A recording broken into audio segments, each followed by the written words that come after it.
Masechet Ketubot, traité Ketubot, Daf Mem Aleph, feuille numéro 41, Matniti Mishnah. Omer Pititi et Bito chez le Ploni.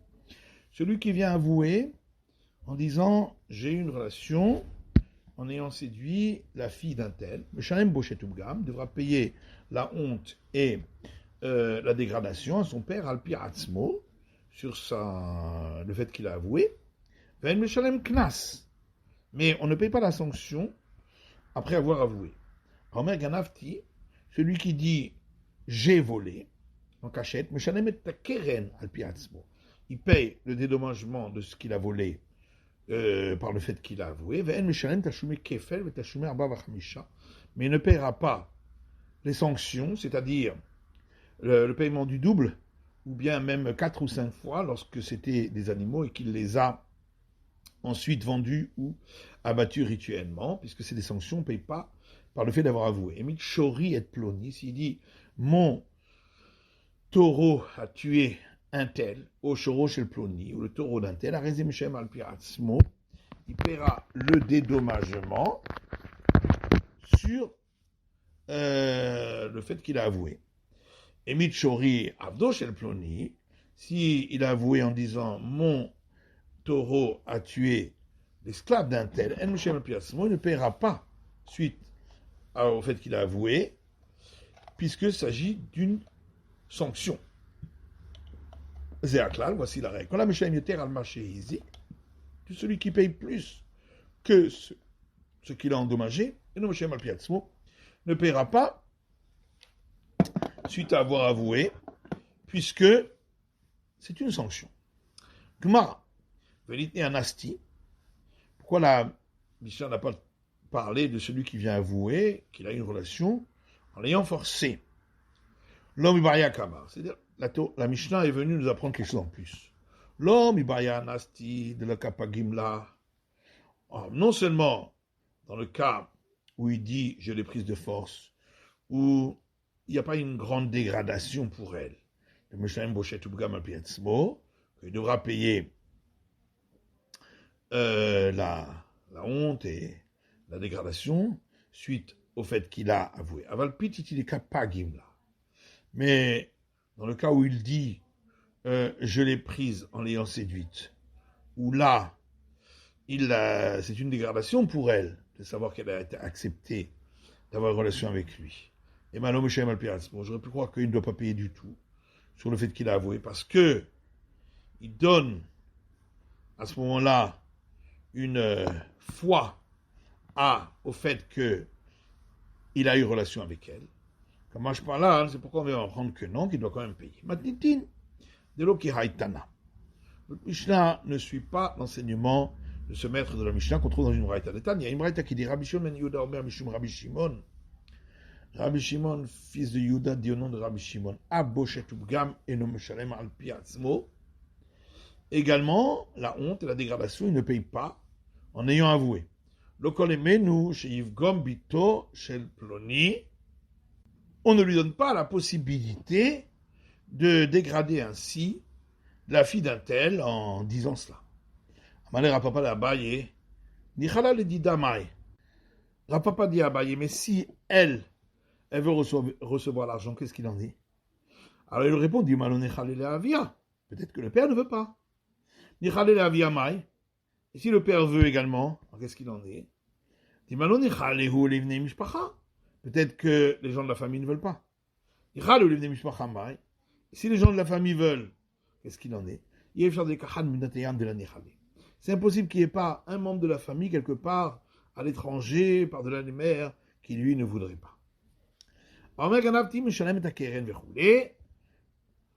la mission a parlé de celui qui dit j'ai volé, il doit payer le dédommagement de ce qu'il a volé, mais pas la sanction. Il y a un enseignement qui dit Palganiska. Lorsqu'on paye la moitié du dommage. Donc, quand un taureau a encore né, mais pour la première ou deuxième fois, donc il n'était pas encore averti. Rapapa ma Palganiska mamona. Rapapa dit cette moitié du dommage, c'est un remboursement. Ravuna bere de Rav Yoshua ma Palganiska knasa.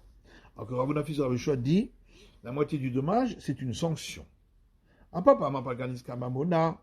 Un papa dit la moitié du dommage, c'est un remboursement. Que ça va stam soirim la becheskachimo kaime.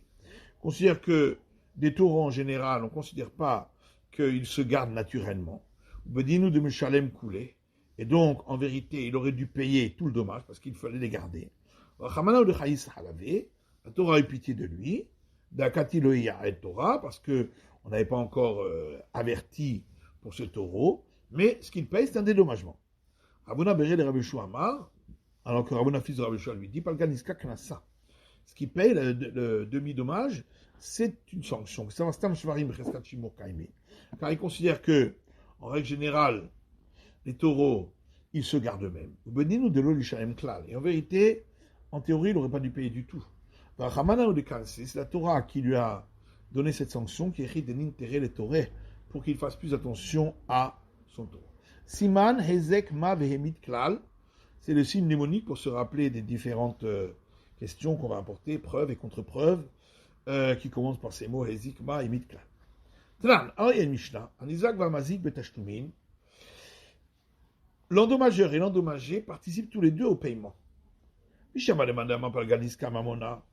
Alors, on comprend bien pour celui qui dit que le demi-dommage, c'est un remboursement.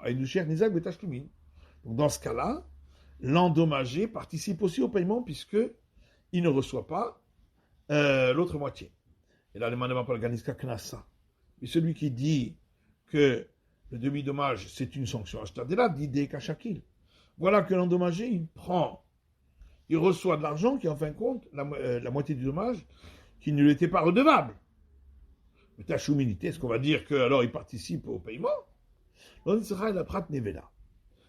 Cette Mishnah a été dite pour la perte de valeur du cadavre de la bête. Prat nevela tanina. Cette perte de valeur, qu'elle est prise en charge par l'endommagé, ça on le sait déjà d'une autre Mishnah, Tashlumin Nezek. La Mishnah parle de paiement du dommage. Pourquoi on dit paiement du dommage? Pour dire que, en vérité, le propriétaire aussi doit s'occuper du cadavre. Et donc, s'il y a eu baisse de valeur, c'est lui qui en subit la perte. Alors, donc pourquoi deux Mishnah pour la même chose? Une dans le cas où c'était un taureau où il n'y avait pas eu d'avertissement, et l'autre pour le cas où il y avait eu un avertissement. Utsira. Et on a besoin des deux cas. Si on m'avait parlé de celui où il n'y avait pas eu d'avertissement, parce qu'il n'y a pas eu encore d'avertissement. Donc c'est pour ça, l'endommagé doit participer à Valmourad, mais dans le cas où il y a eu avertissement derrière Yared, où là, l'endommageur a été averti, et malo, peut-être que c'est pas l'endommagé qui subit la perte. Et si on m'avait parlé uniquement de celui où il y avait avertissement, parce que déjà il paye tout le dommage, donc c'est pour ça qu'on l'a dispensé de la perte de valeur du cadavre. Avaltam, mais dans le cas où il n'y avait pas encore eu d'avertissement, il paye que la moitié. Et malo, j'aurais pu croire que là, il n'est pas dispensé de la perte de valeur du cadavre. C'est pour ça qu'on a besoin des deux. Tâche pas. On vient, écoute.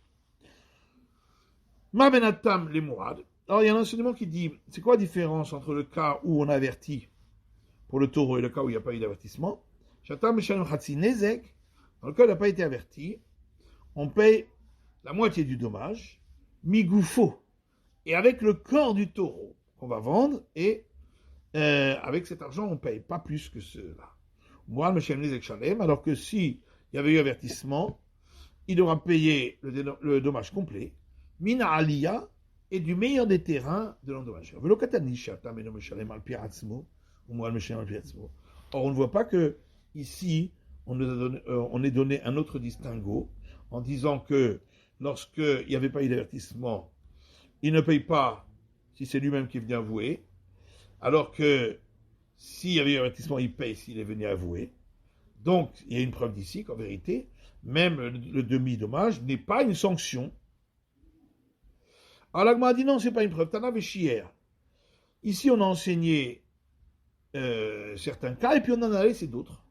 Maïchia de Haïchia, mais quelle autre chose on aurait laissé pour dire que ce cas-là aussi, ce distinguo-là, c'est juste un oubli qu'on a laissé.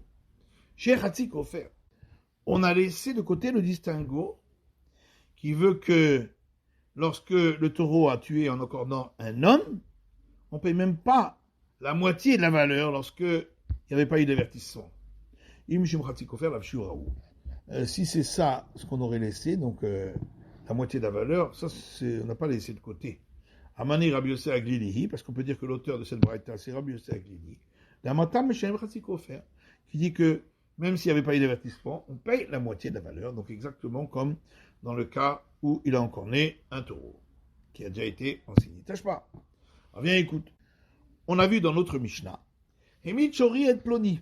Si quelqu'un vient dire, mon taureau a tué un tel, au choro chez le Ploni, ou le taureau d'un tel, il paye le dégât suite à son aveu. Il avait table, n'est-ce pas? On parle même du cas où il n'y avait pas eu d'avertissement, et donc on voit que le demi-paiement, c'est aussi un dédommagement. L'obémois, non, on peut dire qu'on parle du cas où il avait été averti. Et donc là, c'est le paiement entier. Donc ça voudrait dire que s'il n'y avait pas eu d'avertissement, il ne paierait pas suite à son aveu. Pourquoi la Mishnah a été obligée de continuer en disant, s'il a dit mon taureau a encore né et a tué l'esclave d'un tel, il ne paiera pas la sanction suite à son aveu. On n'avait qu'à donner le même distinguo, mais toujours dans le même cas. En disant, mais il va mourir mémorade. Quand on a dit qu'il paye, c'est dans le cas où le taureau avait été averti. Avalta, mais s'il n'avait pas été averti, et non, on ne paiera pas suite à son aveu.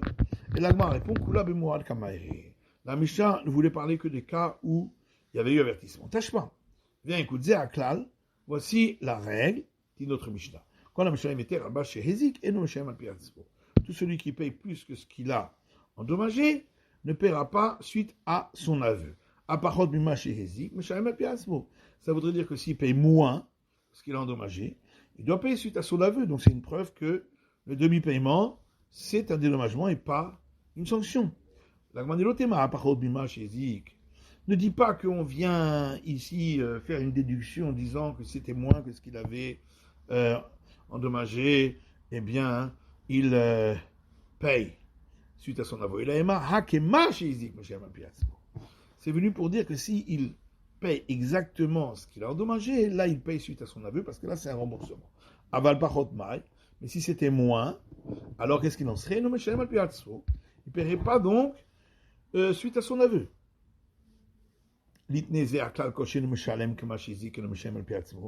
Alors à ce moment-là, la Mishnah avait qu'à dire, voici la règle. À partir du moment où il ne paye pas la valeur de ce qu'il a dédommagé, il ne paiera pas suite à son aveu. De machma parot ou machma yeter. Ainsi, on aurait inclus le cas où c'était moins que ce qu'il a endommagé, et lorsque le cas où c'était plus que ce qu'il a endommagé. Tufta. C'est une bonne objection. Vecheta, elle a réglé par le ganiska knasa, que le demi-dommage est considéré comme une sanction. Tufta vecheta. Comment d'un côté on a pu dire que l'objection est bonne et ensuite suivre quand même cet avis. Oui, effectivement, ta'amama et tutav. Quelle est la raison pour laquelle on a dit qu'il a été objecté? De la katani kema chez Hézik. Parce que dans la mission, on n'a pas dit que c'est seulement s'il rembourse ce qu'il a endommagé exactement. Mais en vérité, la raison pour laquelle il n'a pas écrit ainsi, l'obsicalé, c'est parce que c'est pas toujours la même chose. Parce qu'il existe le cas du demi-dédommagement qu'on doit payer lorsque le taureau, en marchant, il a projeté des cailloux qui ont cassé quelque chose. Et c'est une règle qu'on a apprise de Moïse au Sinaï, de Mamonahu, qu'il s'agit d'un dédommagement et pas d'une sanction. Bien que on ne rembourse pas le dommage entier. Mishumachi lo katani, c'est pour ça qu'on n'a pas parlé de ce cas-là. Maintenant qu'on a dit que le paiement du demi-dommage, c'est une sanction. Si un chien d'une personne a mangé des agneaux, Veshunra, d'Achil Tarnegol et Ravrevé, ou un chat qui a mangé des grands coqs. Mais Shuneu, c'est quelque chose d'inhabituel. Et donc, on paye là que le demi-dommage, lorsqu'il n'y a pas eu d'avertissement. Et donc, puisqu'il s'agit d'une sanction, ce n'est pas payé en Babylonie, parce que les sages n'avaient pas reçu l'ordination rabbinique et donc ne pouvaient pas faire payer les sanctions. Achal Zoutré, par contre, si le chat a mangé des petits Ucheu, ça c'est normal, habituel. Magbinan est là, donc c'est un dédommagement, et on lui fait payer en Babylonie. Si l'endommagé a saisi de lui-même des biens, on ne les lui reprendra pas, puisque normalement il aurait dû payer. Ou si l'endommagé dit, fixez-moi un rendez-vous en Israël pour me faire payer, on lui fixe. Et si l'endommageur n'y va pas, on le mettra en excommunication.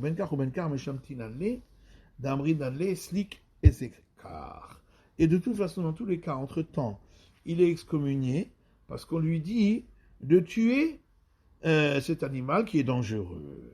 Mais des Rabbi Nathan, comme dit Rabbi Nathan, de Tania, il y a une reta qui dit, Rabbi Nathan Omer, Rabbi Nathan dit, Minayin shelo yigadel adam kelevra betor beto. Nous savons qu'un homme n'a pas le droit d'élever un chien méchant chez lui à la maison, qui ne laisse pas une échelle branlante chez lui à la maison, chez les mains, parce qu'il est dit dans le Deutéronome, tu ne placeras pas du sang dans ta maison. On apprend de là qu'on ne doit pas posséder quelque chose de dangereux. Matitin, Mishnah suivante. Nahara Shenit Pateta, une jeune fille entre 12 ans et 12 ans et demi, qui a été prise par séduction. Le paiement de la honte, de la dégradation et de la sanction va au père. De même, le paiement de la souffrance si elle a été prise de force. Amda Bedin, si la sentence a été donnée avant que le père ne meure, Arehen Shel Av. Les paiements vont au père, donc à ses héritiers. Met Ha'av, si le père était déjà mort, Arehen Shel Achin. Ils vont directement aux frères. Lo Hispika La'amod Bedin Hachemet Ha'av. Si il n'y avait pas encore eu de jugement et le père était déjà mort, Arehen Shel Atzma, ce sera pour elle. Amda Bedin Shelo Bagra. Si le jugement a été donné avant qu'elle ne soit devenue grande, plus de 12 ans et demi, Arehen Shel Av, ça ira au père. Med Ha'av Arehen Shel Achin, si le père était mort, ça ira au frère. Loispika la Amod Bedin Hache Bagra. Si il n'y a pas eu le temps de terminer le jugement, qu'elle est devenue grande, elle avait 12 ans et demi, Arehen Shel Atzma, ce sera à elle. Rabbi Shimon Omer, Rabbi Shimon dit, Imlo ispika ligbot achemeta Arehen Shel Atzma. Si elle n'a pas réussi à recevoir l'argent avant que le père ne meure, alors l'argent ira à elle. Maaseh adeha umitziata. Pour ce qui est du travail de ses mains et d'un objet qu'elle aurait trouvé. Enfin, puis chez gavta, même si elle ne les a pas encore reçus, mais à Avarien Shelachim. Si le père était mort entre-temps, ça ira au frère. C'est la fin de l'étude du Daf Mem Aleph de la feuille numéro 41.